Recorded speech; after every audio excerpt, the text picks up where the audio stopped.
আসসালামু আলাইকুম, আমি অনন্যা সিটি ব্যাংক ক্যাপিটাল থেকে এবং আমি প্রত্যেক সপ্তাহেই আপনাদেরকে নতুন কিছু কোম্পানির রিভিউ দেওয়ার চেষ্টা করি ডিএসই তে লিস্টেড, বা আমি চেষ্টা করি উইকলি আপডেট দেওয়ার আপনাদের জন্য, সো দ্যাট আপনাদের জন্য ইনভেস্টিংটা আরো বেশি সহজ হয়।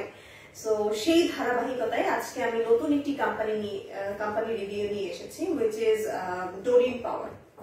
এটি হচ্ছে ফুয়েল এন্ড পাওয়ার সেক্টরের অন্তর্গত এবং Doreen power generation and system limited তারা তাদের যাত্রা শুরু করেছিল 2007 সালে এবং তাদের মেইন বিজনেসটাই হচ্ছে ইলেকট্রিসিটি জেনারেশনের জন্য পাওয়ার প্ল্যান্ট স্থাপন করা, এবং তারা তাদের এই electricity Bangladesh power development board এবং রুরাল ইলেকট্রিসিটি বোর্ডকে সাপ্লাই করে থাকে।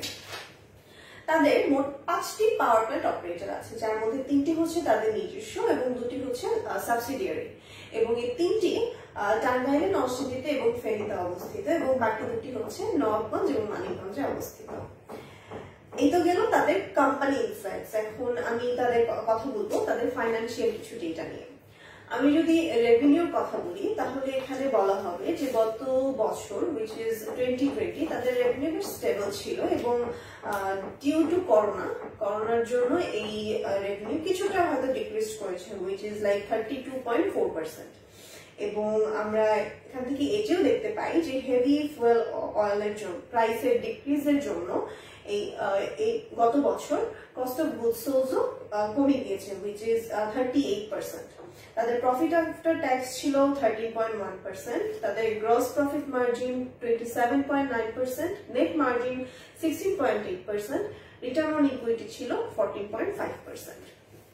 তাদের অ্যানুয়ালাইজড ডিক্লেয়ার্ড ডিভিডেন্ড ছিল 20%, যার মধ্যে 10% ছিল ক্যাশ ডিভিডেন্ড এবং বাকি 10% ছিল বোনাসে। তাদের মার্কেটে যদি ওভারঅল শেয়ার বিবেচনা করি তাহলে এখন দেখা যাবে যে এই সময় তাদের মার্কেটে শেয়ার আছে প্রায় 14.5 কোটির মতো, এবং ফ্রি ফ্লোট শেয়ারের পরিমাণ হচ্ছে প্রায় 4,80,00,000 টাকার মতো, এবং তাদের ইপিএস আছে এখন পর্যন্ত 6.08 পয়সা, 6.06 টাকা 8 পয়সা। এবং আমরা যদি বিগত কয়েক বছরের ডেটা অ্যানালিসিস করি তাহলে দেখতে পাবো যে 2020 সালে তাদের ইপিএসটা কিছুটা কমই ছিল, এবং তাদের লাস্ট ট্রেডিং প্রাইস ছিল 64 টাকা, এবং তারা এখন পর্যন্ত 10.7p তে ট্রেড করছে, যেখানে টোটাল পাওয়ার সেক্টরের অ্যাভারেজ পি হচ্ছে 17.5। সো আমরা এখানে বলতে পারি তারা বেশ লো পি তেই ট্রেড করছে। তাদের আপকামিং প্রজেক্ট হুইচ ইজ, যার মধ্যে প্রথমেই আমরা পাই হচ্ছে চাঁদপুর পাওয়ার জেনারেশন প্রজেক্ট, এবং এটি এই বছর থেকে অপারেশনে যাওয়ার কথা। এদের প্রায় 115 মেগাওয়াট ইলেকট্রিসিটি জেনারেশনের ক্যাপাসিটি আছে, এবং আশা করি তাদের যখন অপারেশন স্টার্ট হবে তখন তাদের ইপিএস এই বছর ইপিএস প্রায় 5 থেকে 6 টাকার একটি গ্রোথ দেখাবে। এই তো গেল কোম্পানি রিভিউ।